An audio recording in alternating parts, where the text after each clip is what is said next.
آپ کے پڑوس میں اگر کسی کا بچہ خراب ہو گیا تو گلی میں کھڑے ہو کے تنقید نہ کریں، مجھے بتائیں میرا بچہ بگڑ جائے تو یوں بات کروں گا میں؟ ہماری تقریریں ہیں دو قسم کی، ایک ہے جمعے والے دن جو میں تقریر کرتا ہوں، ایک ہے جو آپ سے تقریر کر رہا ہوں۔ ایک خدا نہ خواستہ، اللہ معاف کرے، مجھے پتہ چلے میرا بھائی بگڑ گیا ہے، سگریٹ پینے لگا ہے، یا خدا نہ خواستہ بیٹا، تو پھر میں یوں تقریر نہیں کروں گا سامنے بٹھا کے، پھر تو میں پگڑی اس کے پیروں میں رکھوں گا، پھر تو میں اس کی جس طرح کی منت ہو سکے، ایک درد ہے نا میرے سینے میں کہ یہ بگڑ نہ جائے، میں اسے کہوں گا پتر میری کمائی نہ ضائع کر دینا۔ اس کی ماں دوپٹہ پھینکے گی اور وہ پکا وعدہ بھی کرے آج کے بعد نہیں پیوں گا سگریٹ، تو پھر بھی سکون نہیں آتا، بندہ جا کے مصلے پہ بیٹھ جاتا ہے، یا اللہ مہربانی کرنا اسے۔ او بھائی، جس طرح آپ اپنوں کے لیے تڑپ کے تبلیغ کرتے ہیں اور دعا کرتے ہیں نا، بس اس مثال سے سمجھ لو میرے محبوب کا بھی یہی انداز ہے اپنی امت کے لیے،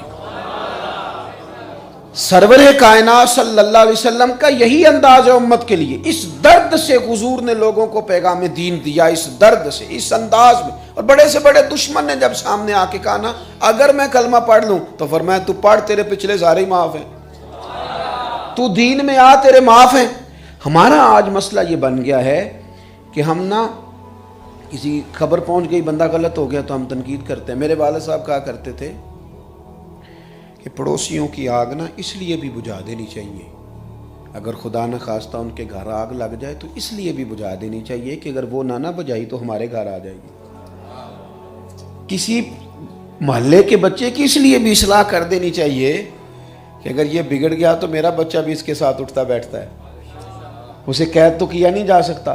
وہ جذبات کا حسن جو نبی پاک صلی اللہ تعالیٰ علیہ وسلم کو کبھی طائف لے جاتا، کبھی منڈیوں اور میلوں میں لے جاتا، کبھی کسی کے ہاں لے جاتا، کبھی کسی کے ہاں، اور جب بھی دین کی بات پوچھی کسی نے آ کے، حضور نے پوری کھول کے بیان کی۔ ہم یہ ذمہ داری ادا نہیں کرتے۔ ہر بندے سے آپ پوچھ لیں کہ حالات کتنے خراب ہیں، تو بتا، تو سب اپنا اپنا زاویہ بتائیں گے۔ اور اگر ان سے کہا جائے کہ بھئی آگ بجھانے کے لیے آپ نے کتنا پانی ڈالا ہے، آپ کی کاوش کیا ہے، آخر کیا سب نے بیٹھ جانا چپ کر کے کہ اب کوئی ٹھیک نہیں ہو رہا تو چپ کر جائیں؟ نہ مانیں آپ، یہ سیاستدان ہمارے نہیں، آپ نہ مانیں، پر دنیا تو ان کو ہمارا نمائندہ کہتی ہے، وہ کہتی ہے آپ نے ووٹ دے کے بھیجے، ان کے سارے گناہ ووٹ دینے والوں کے کھاتوں میں شمار کیے جاتے۔ آپ کس طرح جان بچائیں گے؟ درد سے، سوز سے، پیار سے۔ پھر یہی بات آگے، یہی انداز آگے صحابہ میں آیا، ان کی طبیعتوں میں درد۔ حضرت عمر فاروق رضی اللہ تعالیٰ عنہ کو جب زخم لگ گیا، خون بہہ رہا تھا، ایک نوجوان آپ کے سامنے سے گزرا تو اس کا تہمت یا پجامہ ٹخنوں سے نیچے تھا، تو چارپائی پہ ہیں، وقت وصال ہے، فرمانے لگے پتر یہ اونچا کر لے، میرے نبی کا طریقہ یہی ہے۔ وہاں بھی آخری وقت بھی ہمارے نا بزرگ ہوتے تھے، استاد تھے مولانا ابو داؤد محمد صادق صاحب، تو کبھی بس میں سفر کرتے تھے، ان کے بڑے بڑے علماء مرید تھے، یہ کام مجھ سے نہیں ہوتا، ہم نہیں کرتے۔ بس میں کبھی سفر ہوتا تھا تو کبھی جو لوگ بسوں میں سفر کرتے ہیں انہیں پتہ ہوگا کہ وہ پھکی بیچنے والا بھی آتا ہے، رسالے بیچنے والا بھی آتا ہے، چورن بیچنے والا بھی آتا ہے، تو جس طرح وہ کھڑا ہوتا ہے نا، وہ پک پکڑ کے اوپر سے اس طرح وہ اٹھ کے کھڑے ہو جاتے تھے اور بس میں لوگوں کو نماز کی دعوت دینی شروع کر دیتے تھے۔ گلی میں گزر رہے تھے تو ایک بچی خاتون ایک ننگے منہ جا رہی تھی، تو چہرہ ادھر کر کے کہنے لگے بیٹا تو مسلمانوں کی بیٹی ہے، مسلمانوں کا ملک ہے، نقاب کر، چہرہ چھپا۔ تو وہ ناراض ہوگی، کہنے لگی بابا جا اپنا کام کر۔ فرمان لگے میں کام ہی لگا، میرا یہی کام ہے، یہی میرا کام ہے، میں دین ہی دسنا، تر یہی کام ہے میرا۔ آپ کبھی وہ درد مل جائے نا، وہ ذوق مل جائے، وہ طبیعت بن جائے۔ یہ حضرت عبداللہ بن مسعود رضی اللہ تعالیٰ عنہ گزر رہے تھے، ایک جگہ معاذ اللہ گانے باجے کی محفل سجی ہوئی تھی، زازان نام کا ایک شخص تھا، وہ وہاں گا رہا تھا، آپ رک گئے، کہا یہ کون ہے، بڑا سریلا ہے؟ انہوں نے کہا جی زازان نام کا گویا ہے، ایک ٹھنڈی آہ بھری آپ نے۔ فرمانے لگے کتنی سونی آواز ہے، کاش یہ قرآن پاک پڑھتا، کوئی بیٹھا ہوا مجھے دور دعا دیتا ہے، میں ڈوبتا ہوں سمندر اچھال دیتا ہے۔ کاش وہ کیا درد تھا، وہ ذوق تھا، وہ جوش خطابت کی ضرورت نہیں تھی نا انہیں، وہ اپنی واہ واہ کے لیے خطاب تھوڑا کرتے تھے، وہ تو یہ درد تھا کہ میں ایک دائی ہوں. مقرر اور مبلغ میں فرق ہوتا ہے بھائی، خطیب اور دائی میں فرق ہوتا ہے. مقصود کچھ اور تھا. حضرت نے درد سے بات کی، تشریف لے گئے. وہ باہر نکلا گویا تو لوگوں نے اس سے کہا کہ او خدا کے بندے، آج تو حضرت عبداللہ ابن مسعود بھی گزرے.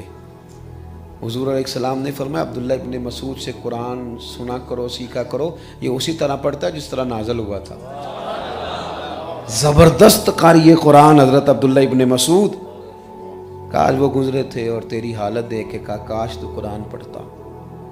حالانکہ ڈائریکٹ ان سے نہیں سنا، ان کی بات روایت ہو کے آئی، پھر بھی اتنا درد تھا. کہنے لگا واقعی انہوں نے یہ کہا ہے، انہوں نے یہ کہا ہے، میرے لیے کہا ہے، میرے جیسے شخص کے لیے. صحابی رسول حضرت عبداللہ ابن مسعود نے کہا ہے. رونے لگ گیا. کہنے لگا کوئی بتائے گا ان کا گھر کہاں ہے؟ لوگوں نے کہا فلاں کونے میں ہے. دوڑا گیا، دروازے پہ دستک دی، شیخ باہر آئے.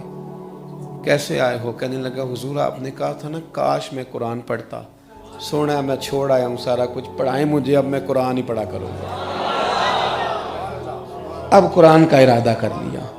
یہ درد جو ہے نا یہ آگے آیا، یہ بزرگان دین تک آیا. داتا علی اجمیری رحمت اللہ علیہ گزر رہے تھے تو سر پہ بال نہیں تھے. کشتی قریب سے گزری تو کسی نے، بچے گزر رہے تھے، انہوں نے مذاق اڑایا کہ دیکھو بابا گنجا ہے. تو لوگوں نے کہا حضور ان کو سزا دینی ہے. فرمانے لگی سزا نہیں، دعا دینی ہے. کہا حضور وہ کون سی دعا دینی ہے؟ تو بچے ہنس رہے ہیں تو ہاتھ اٹھائے کہ اللہ یہ دنیا میں ہنس رہے ہیں، انہیں قیامت میں بھی ہنستا ہی رکھنا. انہیں ہنس تو انہیں ہدایت دے دے، یہ اعمال ٹھیک کریں تاکہ خیر کٹھی کر کے جائیں، ہنستے ہنستے جنت میں چلے جائیں. وہ شام کو آ کے سارے توبہ کر گئے داتا صاحب کے پاس. آپ کا جو انداز ہے نا محبوب سبحانی، غوث سمدانی، شیخ لاسانی، ہفتے میں 3 دفعہ خطاب کرتے. آ جاتا ہے کبھی کبھی نا ذہن میں خیال آ جاتا ہے کہ اوہو اب تو میرے نام پہ راش پڑنے لگ گیا. بڑا پریشان کرتے ہیں بعض اوقات انسان کو استقبال، بڑا پریشان کرتے ہیں کہ تو مجھے تو 100 فون آتا ہے روز ٹائم کے لیے. کئی دفعہ کچھ چیزیں جبراً بھی انسان کی طبیعت میں داخل ہونے کی کوشش کرتے. او یارو یاد رکھو جب تک دین درد رہتا ہے تو اس میں اثر رہتا ہے، اور جب کوئی اور چیز ساتھ شامل ہو جاتی ہے تو پھر وہ جب پیچھے تاثیر نہیں تو آگے کیسے پہنچے گی. عزیز حضرت غوث اعظم رضی اللہ تعالیٰ عنہ واز کہتے تھے، چھوٹی مسجد سے بات شروع ہوئی تقریر. اب ایک اور بھی مسئلہ ہے، بعض لوگ کہتے ہیں جی ہمارے پیر صاحب بڑے پہنچے ہوئے تقریر نہیں کرتے. میں نے کہا ان کو کسی مدرسے میں داخل کراؤ تاکہ وہ کچھ پڑھیں، تاکہ وہ کچھ بولیں، کچھ لکھیں، کچھ کہیں. ہمارے ایک مولانا خطاب کر رہے تھے تو کسی نے بعد میں کہا حضرت فلانی جگہ پہ نا آپ سے نا یہاں کمزوری ہو گئی. تو وہ کہنے لگے یار جس نے بولنا ہے غلطی اسی کی نکلنی ہے نا، تو جو بولے ہی نا. دعا اب تو بعض مشائخ اللہ خیر کرے وہ بڑا اونچا نام ہے، لیکن دعا کے لیے بھی مولوی صاحب رکھے ہوئے، وہ دعا کریں گے. حضرت دعا بھی نہیں فرماتے. تو حضرت فرماتے کیا ہیں پھر؟ کیا مثلاً فرماتے ہیں؟ یہ تو کوئی انداز نہیں ہے. حضرت پیران پیر اگر خطاب کرتے ہیں اور مدرسے میں پڑھاتے ہیں اور کتابیں لکھتے ہیں تو پھر اس کا مطلب ہے دین کی تبلیغ کے یہی طریقے ہیں جو مشائخ نے اختیار فرمائے. حضرت غوث اعظم نے گفتگو شروع کی، چھوٹی مسجد تھی، رش بڑا، بڑی مسجد میں چلے گئے. پھر رش وہاں بھی بڑھ گیا تو عیدگاہ میں چلے گئے. میں اکیلا ہی چلا تھا جانب منزل میں گیا. پھر لوگ آتے ہی گئے اور کارواں بنتا گیا. پھر جو شہر کا سب سے کھلا میدان تھا اس میں منبر لگایا گیا حضرت غوث اعظم. درد تھا، ان کا درد تھا دین کے لیے. 70,000 لوگ آئے ہوئے ہیں تقریر سننے، اور ان میں 400 وہ لوگ ہیں جو علماء ہیں جو کاغذ قلم لے کے آئے. انہوں نے وہاں سے فیض لینا ہے. ایک بڑا مجمع ہے. اور حضرت غوث پاک کو خبر ملی کہ حضرت آپ کے بیٹے کا انتقال ہو گیا. آج بھی خطاب ہوگا، آج بھی تقریر ہوگی. حالات کمزور کر دیتی ہے بندے کو. آج بھی آپ دین کی دعوت دیں گے؟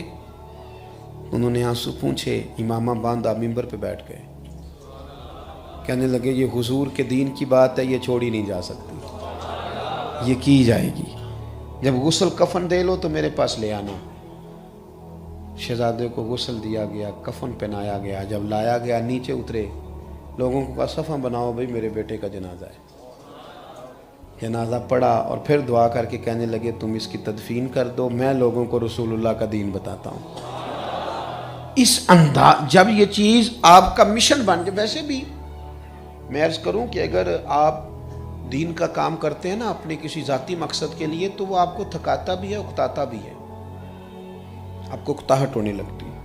آپ کا ذہن بن گیا میں نے پیسے جمع کرنے، آپ کہیں گے یار پھر مجھے اتنی دور جانے کی کیا ضرورت ہے، 20,000 تو یہاں سے بھی مل جائے گا، 20 منٹ والی محفل سے بھی مل جائے گا۔ پھر آپ کا مشن نہیں رہتا، پھر آپ جاتے بھی ہیں تو وہ آپ کو خود بھی محسوس ہوتا ہے۔ یہ ہمارے ہاں ہوتا ہے نا جی، جو پیسے دے کے نعت خوانی بک کرتے ہیں پھر وہ آتے ہیں، نہ ان کو کوئی کیف حاصل ہوتا ہے، آنے والے کو پتہ ہوتا ہے میں کس کام آیا ہوں، اسے بھی پتہ ہوتا ہے۔ لیکن اگر یہ چیز مشن بن جائے نا تو آپ یقین کریں لمحہ لمحہ سکون میں گزرتا ہے، یعنی بندے کو سفر ہی کیف دیتا ہے، آنا جانا ہی بڑا مزہ دیتا ہے۔